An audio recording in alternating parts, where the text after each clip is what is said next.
this video we are going to discuss the qualitative analysis of organic compounds. So what is the meaning of qualitative analysis? Qualitative analysis is nothing but the detection of elements. Detection of elements present in the organic compound. Detection of elements present in organic compound. OC is nothing but organic compound. And the process of the phenomena of detection of elements present in the organic compound we call it as qualitative analysis. Now, if they given you the organic compound, okay, first of all we should know what are the elements present in the given organic compound, and that phenomenon, the detection of elements present in the organic compound we call it as qualitative analysis. And how can we detect? So let us discuss one by one. Okay, the first one is detection of carbon and hydrogen. Detection of carbon and hydrogen. How can we detect the carbon hydrogen present in the organic compound? Yes. To detect that, first of all, let us take organic compound. OC means organic compound. Don't be confused. To this organic compound, you add Cu, copper oxide. By adding copper oxide, if you heat it, suppose if the organic compound having carbon and hydrogen. Generally, all organic compounds must and should have carbon and hydrogen. So, when we mix organic compound with the copper oxide followed by the heating, the carbon that was present in the organic compound will oxidizes into carbon dioxide. Okay, and the hydrogen present in the organic compound will oxidize into what? Water. Okay, the carbon is oxidizing into carbon dioxide, hydrogen is oxidizing into water. That means here copper oxide is acting as what? Oxidizing agent. The copper oxide will oxidize the carbon into carbon dioxide, hydrogen into water. But they both are colorless. CO2 is a colorless gas and H2O is also colorless. Yes, how can we confirm that? To confirm that, what I am doing, when you send this mixture through lime water is nothing but what? Calcium hydroxide. When you send this mixture into calcium hydroxide, what happens? When CO2 will react with the lime water and we get what? CaCO3, milky precipitate will come. Milky white precipitate will come. It confirms the presence of carbon in the compound. Okay, next to confirm the water present in the mixture, what they do, they send this mixture through anhydrous copper sulfate solution. As when the copper sulfate is in anhydrous form, what is the color of this? Colorless. Okay, it is colorless now. But when you send this mixture through the anhydrous copper sulfate, we are getting CuSO4.5H2, means hydrated copper sulfate. That is what? Blue in color. Okay, it confirms that. Okay, in the mixture both CO2 and H2O are present. If CO2 is present, means there should be a carbon in the compound. If H2O is present, then there should be a hydrogen in the compound. So like this they can detect the presence of carbon and hydrogen. So this is the detection of carbon and hydrogen. Let us move to the next important model test. That is what? Lessons test. Lessons. So very important test. Lessons test.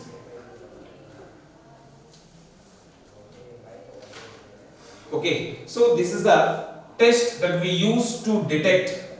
This is used to detect three elements. Now, what are those? To detect nitrogen. Okay, to detect the nitrogen, Lessons test we follow. Sulfur, and halogens. In that halogens also, what are the halogens we can detect?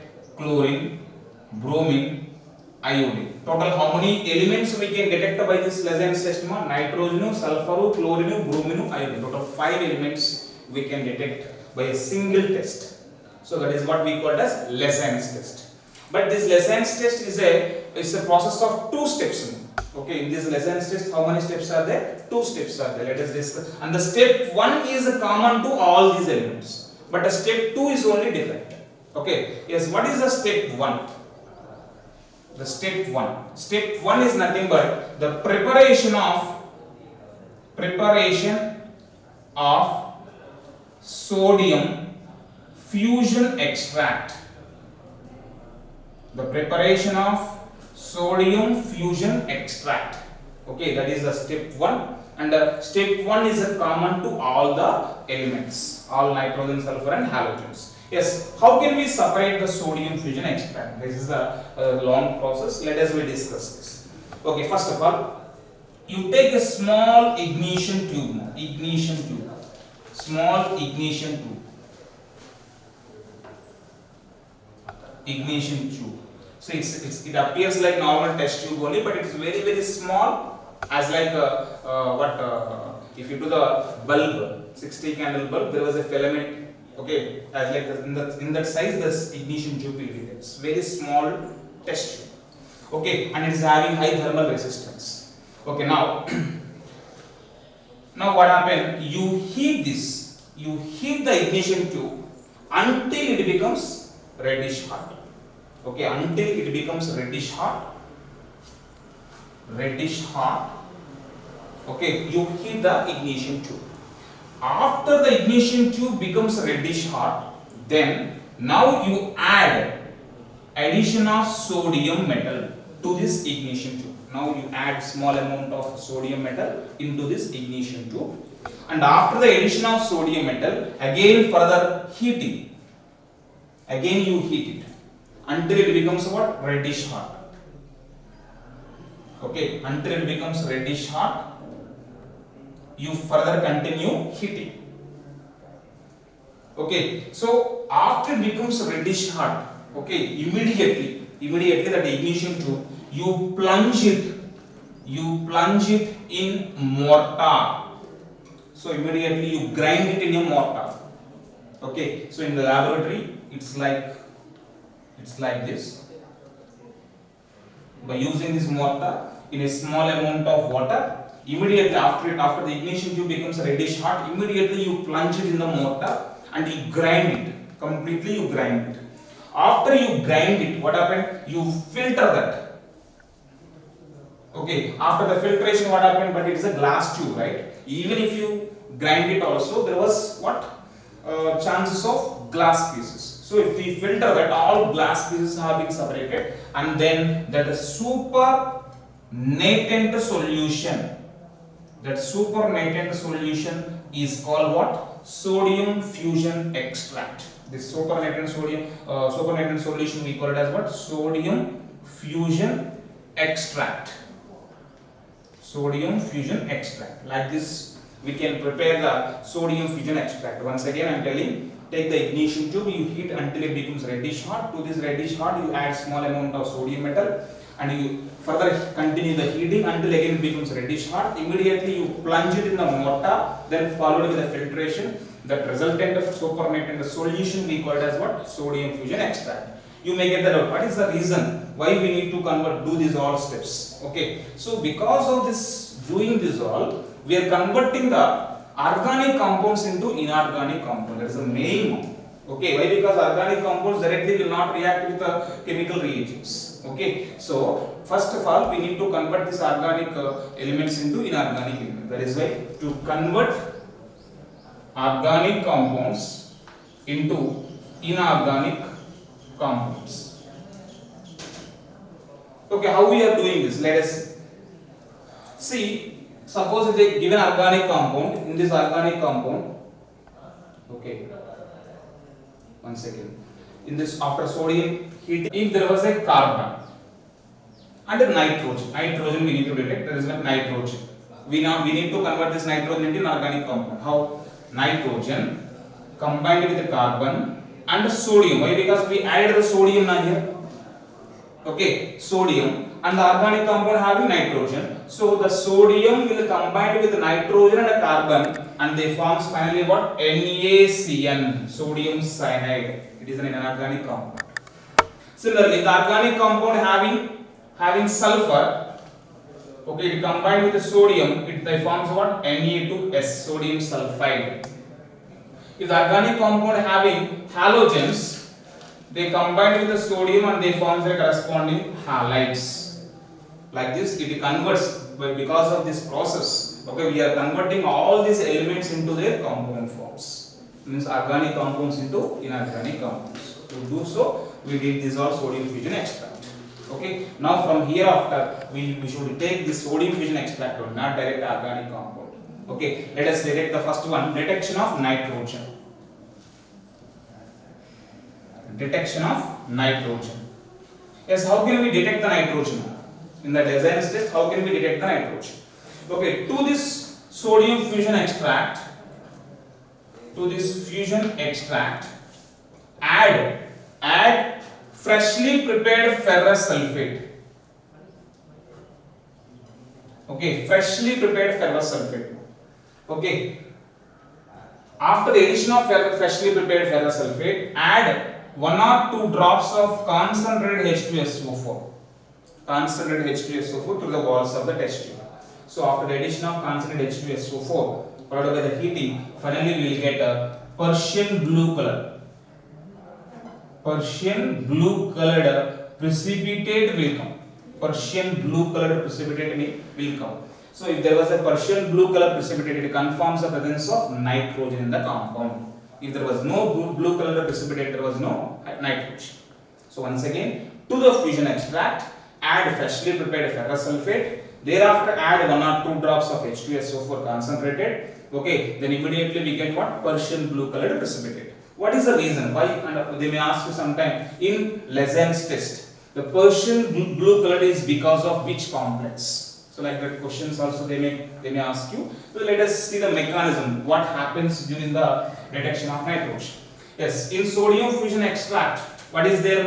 The nitrogen is present in the form of cyanide form, sodium cyanide form. So to this sodium cyanide, what we added? Ferrous sulfate we added, freshly prepared ferrous sulfate. Okay, so that we get FeCN2 plus Na2SO4. Okay, first when you add the freshly prepared ferrous sulfate to the sodium cyanide, first of all what we get? Ferrous cyanide we got. Now in the second step, to this ferrous cyanide, okay, if you add 4 more moles of NaCN, finally what we will get? Na4FeCN6. So what is the name of this compound? Sodium hexacyanoferrate. Sodium hexacyanoferrate. So after the addition of ferrous sulfate to the sodium cyanide, in this first step, to the fusion extract freshly prepared ferrous sulfate, if we add, what is the complex we got? Sodium hexacyanoferrate. Okay, now after that, if we add concentrated H2SO4, what will happen? Is this all ferrous sulfate will consume? No. Why? Because even if you take a lesser amount of some ferrous sulfate will be unreacted. So that unreacted ferrous sulfate means ferrous ions will react with this concentrated H2SO4. That means that this concentrated H2SO4 will oxidize these ferrous sulfates into ferric ions. Okay, what is the role of concentrated H2SO4? Concentrated H2SO4 will oxidize the ferrous ions into ferric ions. Now, these ferric ions, now they will go and react with the sodium hexacyanoferrate. Finally, we get ferric ferrocyanide will come. Okay, so 4 moles of Fe plus 3 ions will react with the 3 moles of Na4FeCN6 thrice will come. We will get Fe4FeCN6 thrice will get. So what is the name of this one? Ferric. Why? Because this Fe4 is there and this is in plus 3 state now. That is why ferric. And this complex, the iron which is within the complex, that is what? Plus 2 state. That is a ferric ferrocyanide. Ferric ferrocyanide. Because of the formation of this ferric ferrocyanide, we are getting Persian blue color. So what is the complex which gives or which imparts Persian blue color to the Lezen test? Fe4FeCN6 whole thrice. The name of the complex formula also you should remember. Fe4FeCN6 taken thrice. This complex imparts Persian blue color while you are detecting the nitrogen in Lasson's test. So clear? So this is the mechanism of Lasson's test during the detection of nitrogen. Next, let us discuss detection of sulfur. Detection of sulfur. Yes, to detect the sulfur, we have two options. One is to this fusion extract, to the sodium fusion extract, add lead acetate, CH3COO twice lead acetate in presence of acetic acid. Okay, when you add lead acetate to the sodium fusion extract, so in the fusion extract, what is there? Sulfur is present in the form of sulfide. Na? Okay, so in the sodium fusion extract, what is the form of sulfur? Na? Sodium sulfide form. And this sulfide will go and combine with these lead ions, and we get what? PBS, and the PBS will precipitate out. So this is what? Black colored precipitate.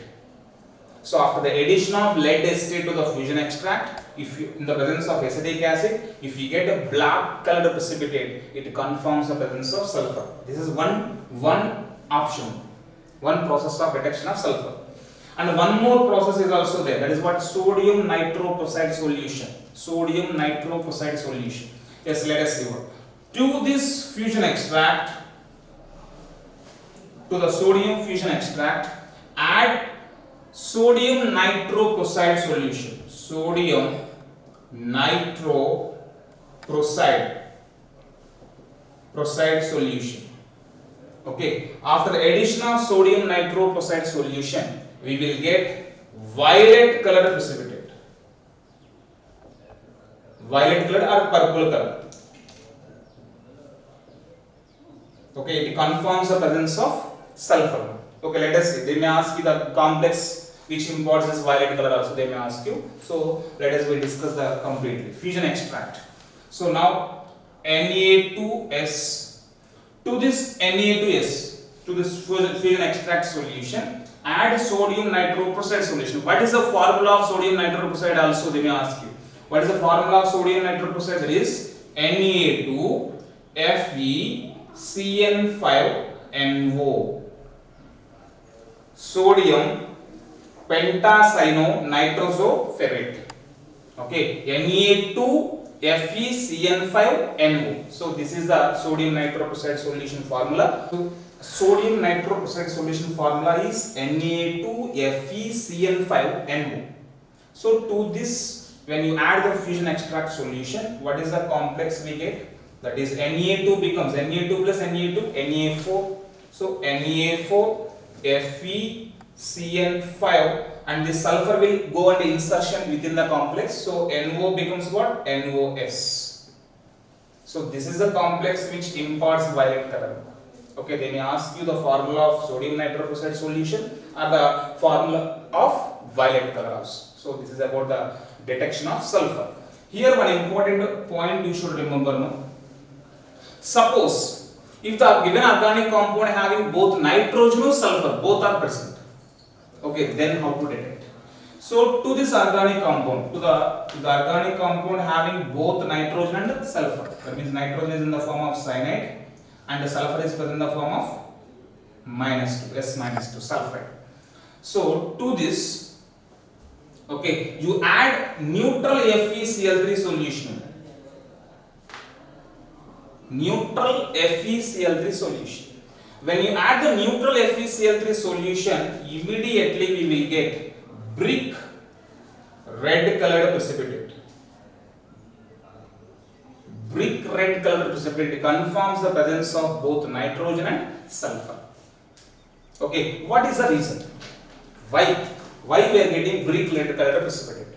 So cyanide means carbon Cn minus S-2 and Na plus, all they join together and we will get NaSCN. What is the name of this one? Sodium thiocyanate. Sodium thiocyanate. Now to this sodium thiocyanate, when you add ferric ion, neutral ferric chloride, okay, we will get FeSCN thrice. Because of the formation of this, we are getting red color precipitate. So this is what detection of nitrogen and sulfur. Okay. Now let us we move to the third one. Lessons test not only useful for the detection of nitrogen and sulfur, it is also useful for the detection of halogens. So detection of halogens. Yes, let us see how to detect the halogens. Yes, to this organic, as we know, while we are preparing the sodium fusion extracts, all the halogens are converted into what? Halide ions. Okay, now to this fusion extract solution, to this halide ions, okay, add silver nitrate AgNO3 solution in presence of concentrated HNO3. There was an important role with this concentrated HNO3. I will tell you later. The detection of halogens.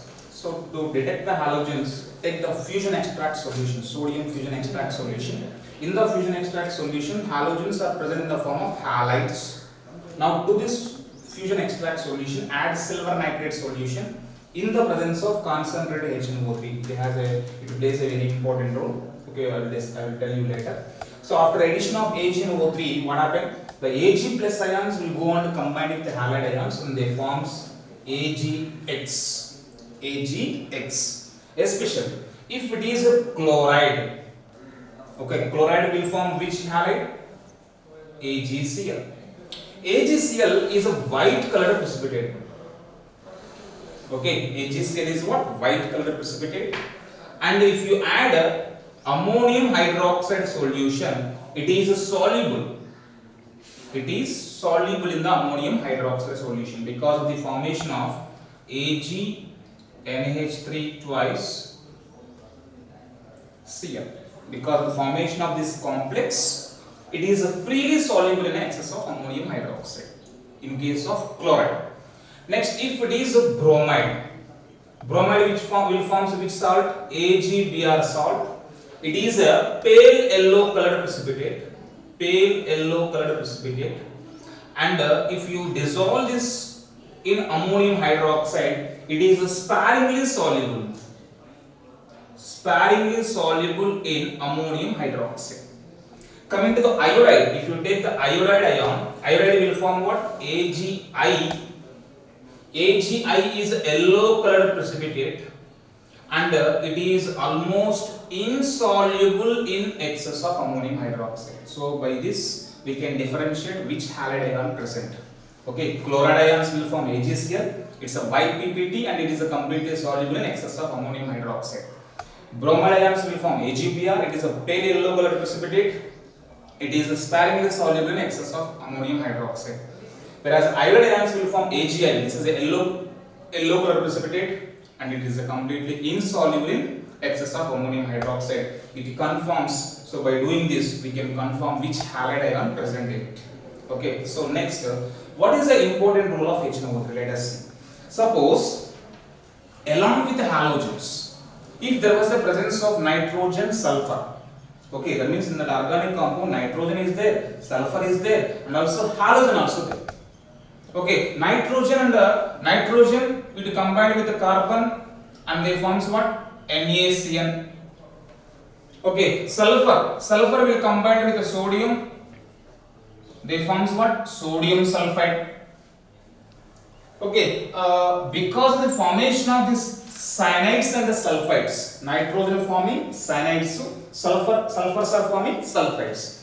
So before the halogens will go on react with the silver ions, these cyanides and the sulfide ions may go on react with silver ions and they form the corresponding AgCN and Ag2S, silver sulfides. So suppose if cyanide ions are reacting with Ag plus and they forms AgCN. So sulfide ions are reacting with combining with the Ag and they forms Ag2S.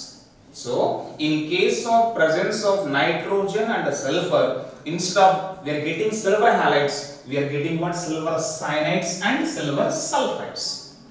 So to prevent that, what we need to do? To prevent this formation of AgCN and Ag2S, what we are doing? To this mixture, we are adding concentrated HNO3. Okay, so concentrated HNO3 we added na in case of reduction of halogens. When you add this concentrated HNO3 to this mixture, this concentrated HNO3 will convert this NaCN plus HNO3. We are getting NaNO3 plus HCN. Similarly Na2S plus HNO3 gives rise to 2 moles of NaNO3 plus H2S.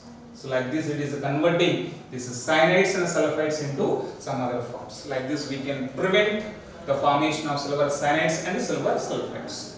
So that is why we should add HNO3 along with silver nitrate solution to detect the halogens. So this is what detection of halogens by Lezen's test. Okay, so Lezen's test was finished. And one more thing, here we need to in case of halogens only, we need to know Bilstein test. Bilstein test, and one more test we should know, that is what chloroform test or chlorine water test.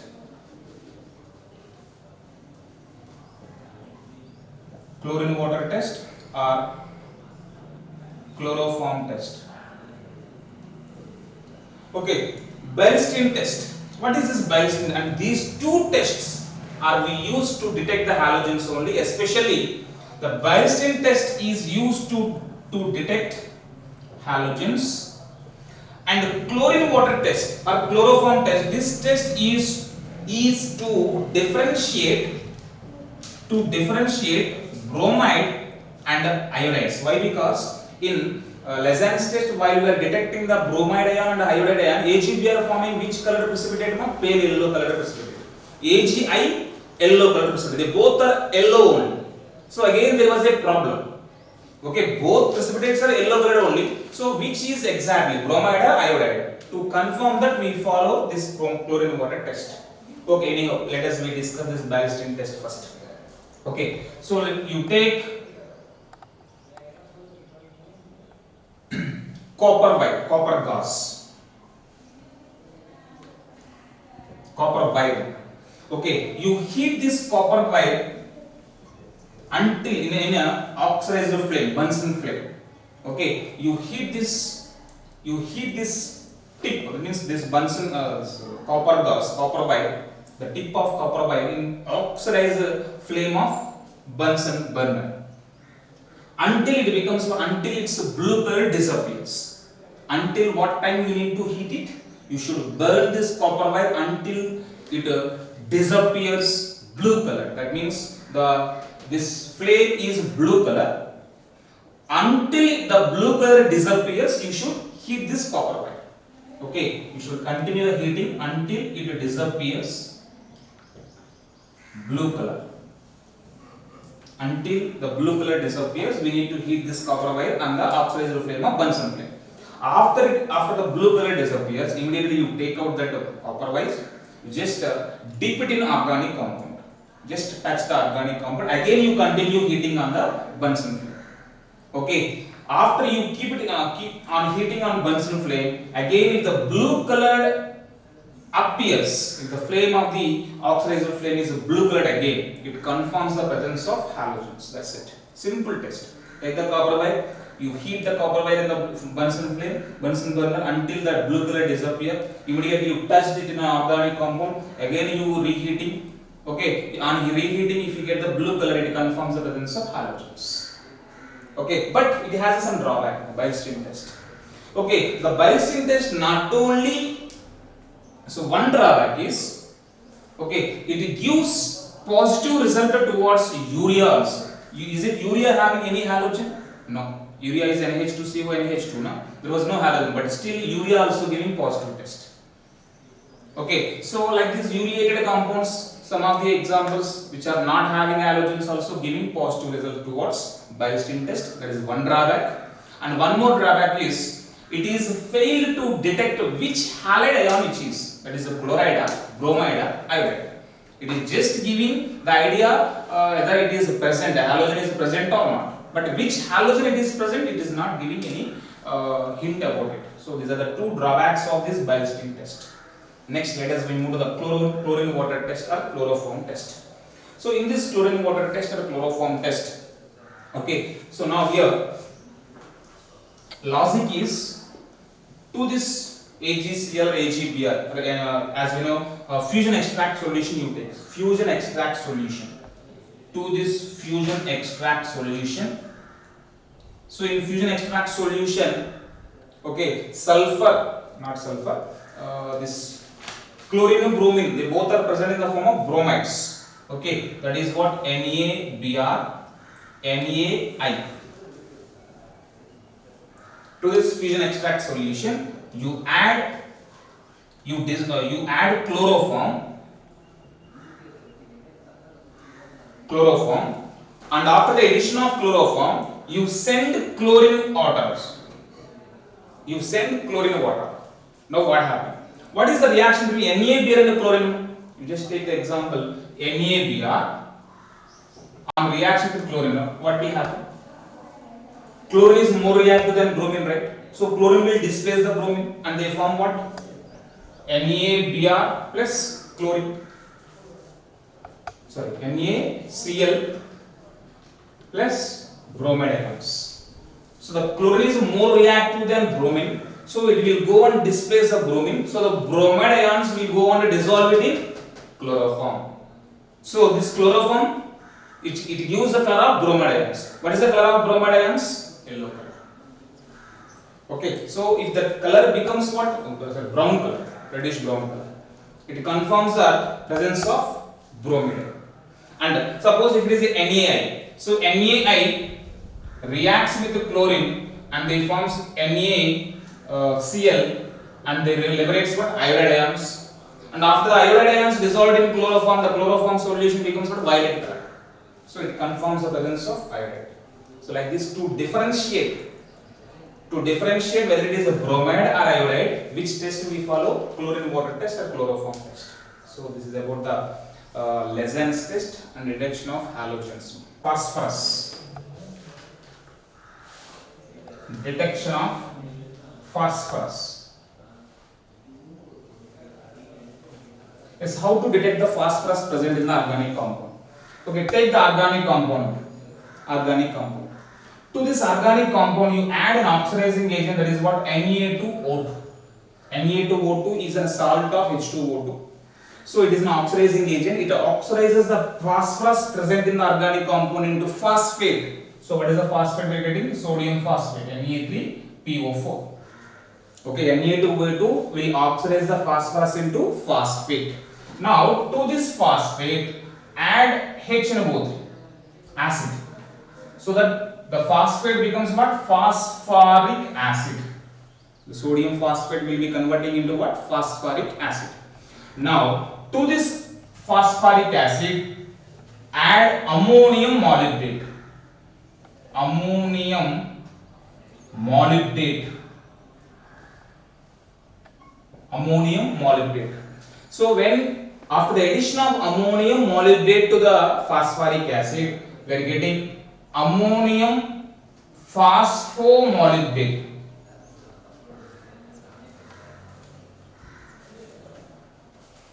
Ammonium phosphomolybdate, which is yellow colored.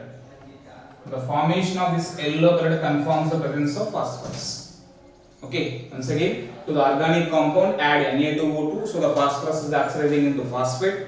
To this add HNO3, so that phosphoric acid will get. To this phosphoric acid, when you add ammonium molybdate, we are getting ammonium phosphomolybdate, which is yellow colored. It confirms the presence of what? Phosphorus present in the organic compound. So by these tests, we can detect the elements present in the organic compounds.